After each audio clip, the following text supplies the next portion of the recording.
બનાસકાંઠાનું પાલનપુર આવતા વર્ષે વીજ પોલ વિનાનું બની જશે. ઉત્તર ગુજરાત વીજ કંપની દ્વારા પાલનપુર શહેરમાં 120 કરોડના ખર્ચે વીજ કંપનીની તમામ લાઇનો અંડરગ્રાઉન્ડ કરવાનો પ્રોજેક્ટ હાથ ધરાયો છે.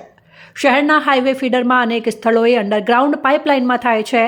ત્યારે રવિવારે ડોક્ટર હાઉસ વિસ્તારમાં યુનિટની ટેસ્ટિંગ પ્રક્રિયામાં પાવર સપ્લાયનું પરીક્ષણ કરાયું હતું અને 1 વર્ષમાં આખા શહેરને વીજ પોલ વિનાનું બનાવી દેવાનો પ્રોજેક્ટ છે. જો કે પાલનપુર શહેરના ડોક્ટર હાઉસના વિસ્તારોમાં જુદા જુદા ફીડરને સાંકળી 11 kV હેવી વીજ લાઇનને જમીનમાં HD પાઇપલાઇન દ્વારા અંડરગ્રાઉન્ડ કરવાની કામગીરી પણ ચાલી રહી છે. ત્યારે અનેક જગ્યાએ ડીપીના સ્ટેન્ડ પણ બનાવી દેવાયા છે. ત્યારે સરકારના આ પ્રોજેક્ટ થકી શહેરીજનોને અનેક ફાયદાઓ થવાના છે. एक्चुअली हमारा पालनपुर सर्कल में जो नगरपालिका विस्तार है, पालनपुर है, थराद है और डीसा एरिया जो नगरपालिका विस्तार है, मैं विजिशलनी एक रोबस्ट स्कीम हेठળ 300 करोड़નો खर्चे टोटली अमे जे नगरपालिका विस्तार है अंडरग्राउंड करवा जई रह्या छे अने ओवरहेड जे लाइन है टोटली अमे काढीने अंडरग्राउंड नेटवर्क बनशे અને તમામ અંડરગ્રાઉન્ડ ફીડરો બધા ઇન્ટરલિંકિંગ સાથે હશે, જેથી કોઈ પણ એક ફીડરમાં કોઈ પાવર સપ્લાયનો કોઈ ઇસ્યુ થાય તો એ બીજા ફીડરથી પણ પાવર સપ્લાય થઈને સરળતાથી આપી શકીએ. મતલબ આ સ્કીમથી જે વાવાઝોડા અને બધામાં જે પોલ ડેમેજ ને જે નુકસાન થાય છે વત્તા જે પાવર સપ્લાયનું ઇન્ટરપ્શન રહે છે એ એકદમ મિનિમમ થઈ જશે એવું આપણે કહી શકીએ.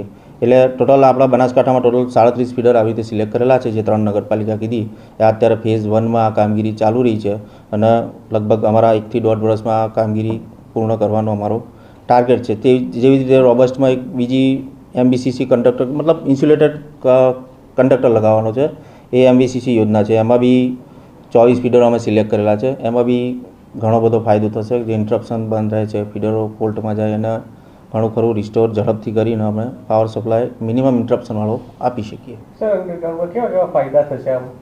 અંડરગ્રાઉન્ડમાં જોઈએ તો એક તો અંડરગ્રાઉન્ડ સિસ્ટમ તો એટલે પાવર સપ્લાયનું મેં તમને કીધું કે મિનિમમ ટાઈમમાં પાવર સપ્લાય તો ઇવન ગયો તો રિસ્ટોર કરી શકશું.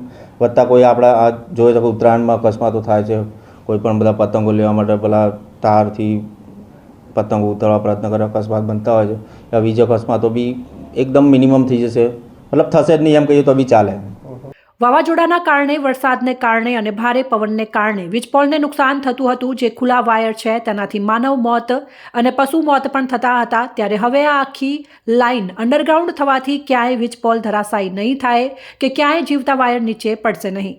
સૌથી મોટો ફાયદો એ થશે કે પહેલાં ફોલ્ટ થતો અને ટ્રાન્સફોર્મ બંધ થતા એટલે આખા વિસ્તારમાં લાઇટ જતી રહેતી, પરંતુ હવે અંડરગ્રાઉન્ડ લાઇનથી જ્યારે ફોલ્ટ આવશે ત્યારે માત્ર જે તે યુનિટથી જોડાયેલા ગ્રાહકોને જ ઇફેક્ટ થશે. આમ પશુ પક્ષી અને માનવ માટે પણ આ પ્રોજેક્ટ ફાયદાકારક છે. ગુજરાત સરકાર દ્વારા પાલનપુરમાં 120 કરોડના ખર્ચે આખા પાલનપુરમાં જે હાઈ પાવર છે નેટવર્ક લાઇટનું એ અંડરગ્રાઉન્ડ કરવાની કામગીરી હાલ ચાલુ છે. હું ચોક્કસ સરકારનો વિશેષ આભાર માનું છું કે પાલનપુર શહેરમાં આ પ્રકારનો જે વિચાર કર્યો છે એના લીધે ઘણા બધા અંશે ઘણી બધી તકલીફોથી પાલનપુરને રાહત મળશે. આ જે વીજ લાઇન ચાલતી હતી અને ક્યાંક ને ક્યાંક હાઈવે વિસ્તારમાં તો એના લીધે ટ્રાફિકનો પ્રશ્ન પણ બનતો હતો, એ ટ્રાફિકમાં વધારો પણ કરતો હતો.